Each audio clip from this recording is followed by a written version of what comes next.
बड़ा हृदय स्पर्शी ईश्वरी प्रसंग है। साईनाथ महाराज बहुत प्रसन्न होते हैं।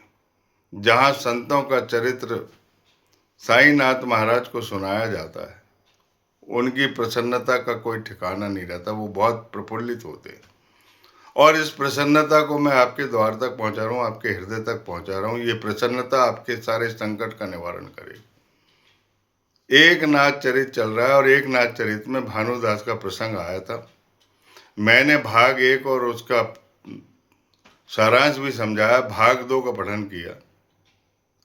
भानुदास का जहाँ जन्म हुआ वो सूर्य नारायण महाराज की कृपा से जन्म हुआ। विट्ठल के भक्त थे उनके पूर्वज, और जन्म के बाद उनका पढ़ाई लिखाई में मन नहीं लगा, और मन नहीं लगने के कारण पिता की डांट डपट के कारण वो एक मंदिर में 7 दिन तक छिपे पड़े रहे। सूर्य नारायण भगवान ने उनको 7 दिन तक दूध पिलाया, बड़ी अद्भुत कृपा है। और जब वो वापस आए तो माता पिता को बड़ी खुशी हुई और उन्होंने जनेऊ संस्कार करके उनकी शादी कर दी और बाल बच्चे उनके हो गए। आर्थिक स्थिति ठीक नहीं थी क्योंकि उनका भगवान में ध्यान था, और पिताजी की मृत्यु होने के बाद वो बहुत संकट में आ गए। अब करें तो क्या करें। किसी तरह रुपए पैसा इकट्ठा करके उनका रोजगार चला दिया, कपड़े का रोजगार। लेकिन कपड़े के रोजगार में अन्य रोजगारी जो उनके साथी थे उनको ईर्ष्या होने लगी, और उस ईर्ष्या से मुक्ति पाने के कारण उन्होंने उस व्यापार को त्याग दिया। वह व्यापार किस काम का जिससे लोगों को ईर्ष्या होती है। भगवान को प्रकट होना पड़ा उस ईर्ष्या के कारण। उनको पनिशमेंट मिला जिनने ईर्ष्या की।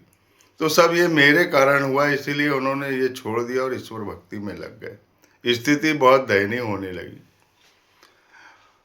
इसके बाद भगवान की कृपा हुई।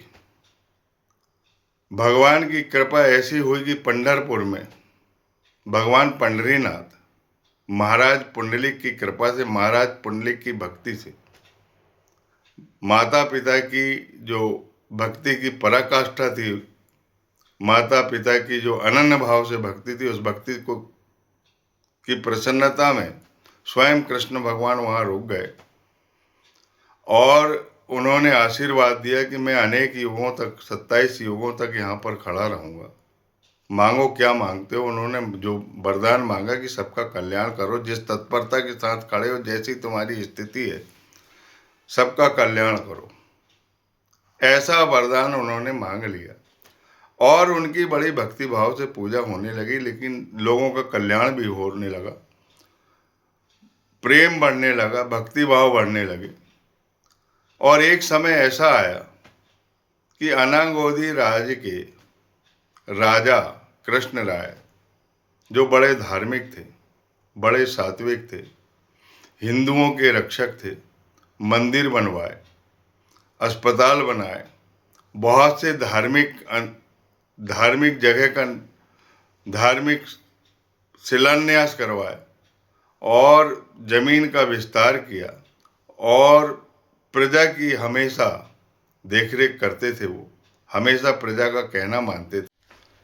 अपने मुल्क की रक्षा करने के लिए, हिंदुओं की रक्षा करने के लिए उन्होंने अनेक राजाओं को पदाक्रांत भी किया, लेकिन प्रजा उनके क्रियाकलाप में कभी विरोध नहीं करते थे, क्योंकि उनका सम्मान था, उनका गौरव था।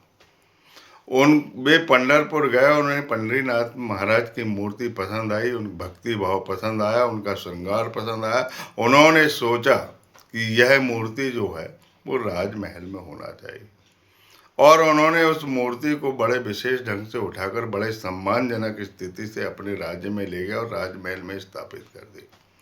9 लखा हार पहना दिया और पहरेदार लगा दिए। समय पर पूजा, समय पर सब कुछ होने लगा, सब विधिवत होने लगा। लेकिन इधर वियोग हो गया। विरह में जब तक भगवान थे बेहद खुशी थी। भगवान के जाने के बाद पंढरपुर के मंदिर के द्वार से लेकर गरुड़ पार तक भक्त बड़ी तकलीफ में। भगवान चले गए तो कहाँ चले गए, बस उनके वियोग में अश्रुधारा बह रही है, भजन के गीत चल रहे। जब भी पंढरपुर में आषाढ़ी और कार्तिकी एकादशी होती है तो इसी समय को याद करके उनके भजन किए जाते हैं। जगह चींटियों को भी प्रवेश करने की जगह रहती है, लेकिन आदमियों को प्रवेश करने में बहुत तकलीफ होती है। लेकिन आदमी का भक्तिभाव ऐसा होता है कि वो उमड़ कर वहाँ पर नृत्य करता हुआ भगवान के प्रेम में लीन रहता है। ये किस्सा जो है, अब वो भगवान यहाँ आने के कारण वो 4 महीने तक वहीं पर भगवान की आस में प्रार्थना करते रहे, भजन कीर्तन करते रहे। भानुदास को नहीं रहा गया। सारे भक्तों के हृदय को जानकर उनका हृदय द्रवित हो गया। रोम रोम में पांडुरंग की भक्ति समा गई, क्योंकि उनके पूर्वज पांडुरंग के भक्त थे। सूर्यनारायण महाराज की कृपा थी, वे भी बड़े सूरवीर थे। जिस तरह बंकट लाल ने बापू साहब बूटी के यहाँ से अपनी ताकत पर गजानन महाराज को लेकर आया था सेगांव, उसी प्रकार भानुदास भी अनागोदी राज में प्रवेश कर लिए। उन्होंने पहले तो उन्होंने तुंगभद्रा में स्नान किया, उनका स्मरण किया और उनके नाम का जाप करते हुए वो राजमहल में पहुंचे, जहां भगवान पांडुरंग को रखा गया था। अब जैसे ही जाते हैं तो भगवान की बड़ी लीला होती। पहरेदार जो है वो सो जाते और ताले अपने आप खुल जाते।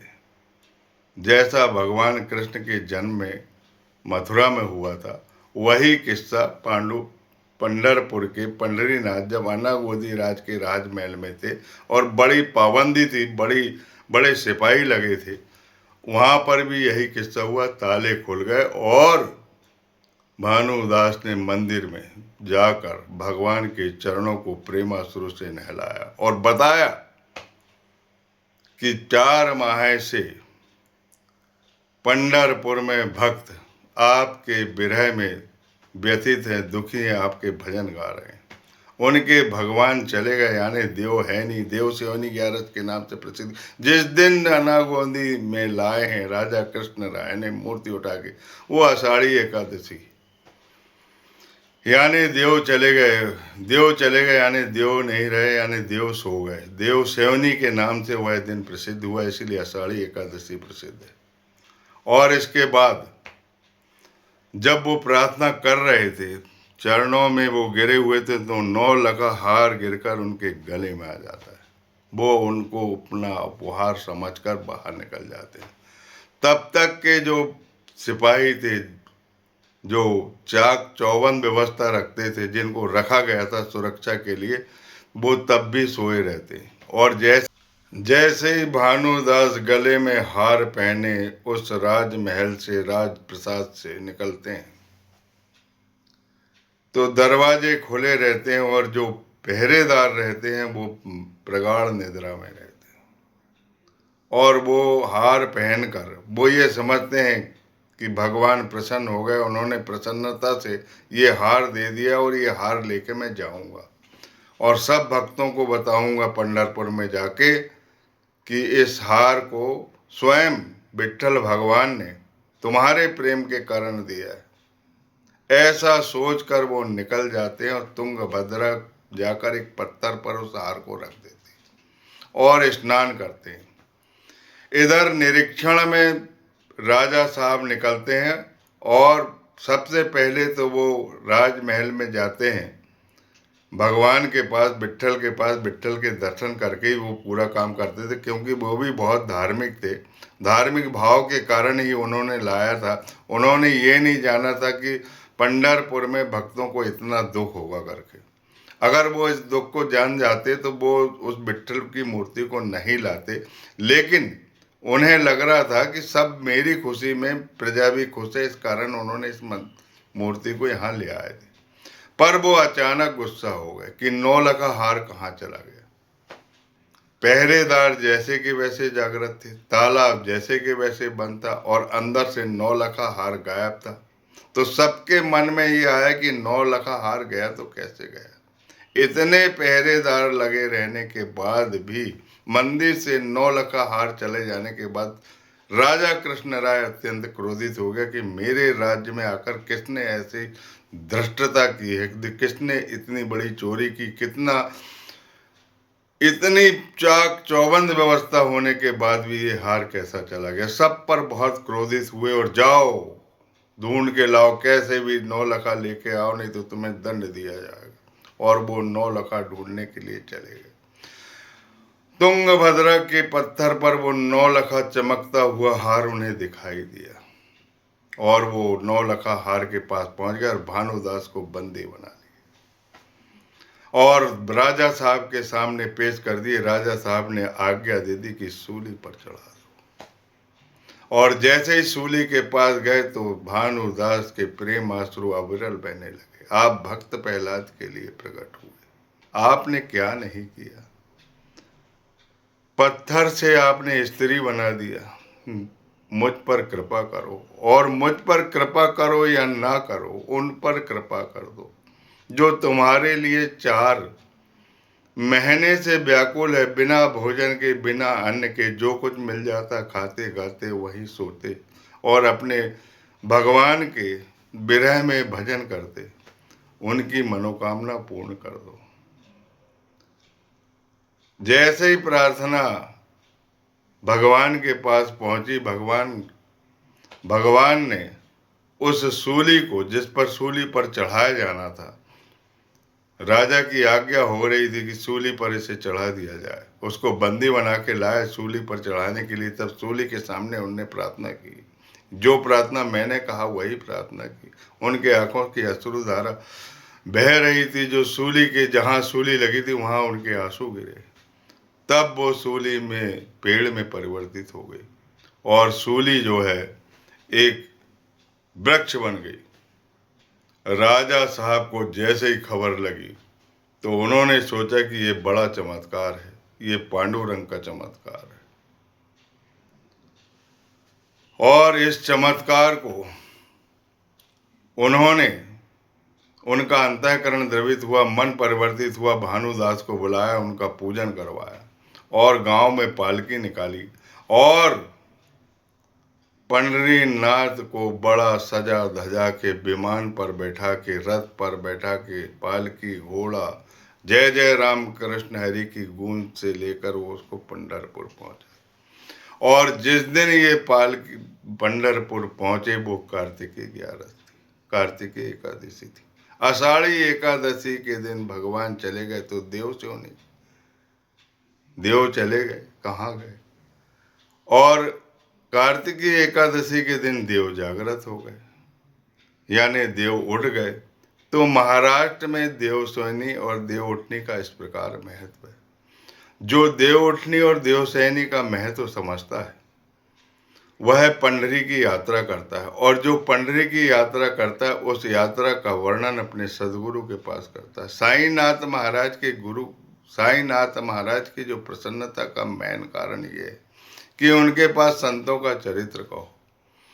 वे संतों के चरित्र से बहुत खुश होते।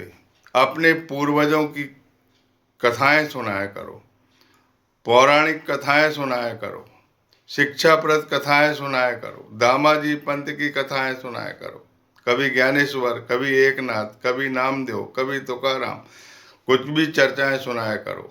प्रसन्नता का द्वार खुल जाता है। भगवान दोनों हाथ से वरद हस्त रखते हैं और ये प्रसन्नता, जो भी ये कथा सुन रहा है, इस प्रसंग को समझ रहा है, आषाढ़ी एकादशी को समझ रहा है, कार्तिकी एकादशी को समझ रहा है और भजन आनंदी को समझ रहा है, भानुदास को समझ रहा है, राजा कृष्ण राय को समझ रहा है, ये सारी कथा जो है जब सदगुरु के कानों में जाती है, उनके हृदय तक जाती है तो भक्ति की प्रधानता बढ़ जाती है। भक्ति और प्रेम की तीव्र लहर प्रवाहित होने लगती है और वो स्वप्न में साईनाथ महाराज अपने भक्तों को दर्शन देने लगते हैं। और ये प्रसन्नता मैं आपके द्वार तक पहुंचा रहा हूँ। इस प्रसन्नता को प्रेम पूर्वक सुनो। जब भी आप अपने सदगुरु के पास जाओ तो उन्हें संतों की कथा सुनाया करो, प्रभु का उनके सामने भजन करो। वो अपने गुरु हैं, वो अपने को मार्गदर्शन देते हैं, वो उन्हीं के मार्गदर्शन से, उन्हीं की कृपा से भक्ति भाव आगे बढ़ता है और ईश्वर के दर्शन होते हैं। आपको ईश्वर के दर्शन हो, आप भवसागर से पार हो, आपका कल्याण हो और इस कलिकाल को साध कर, आप इस कलिकाल को जीत कर इस संसार से पार लग जाओ, यही मेरी कामना है। यही साईं सपने आपके जीवन में सारे आपके सपनों को साकार करके सहायभूत हो जाए, यही प्रार्थना मैं साईनाथ महाराज से करता हूँ।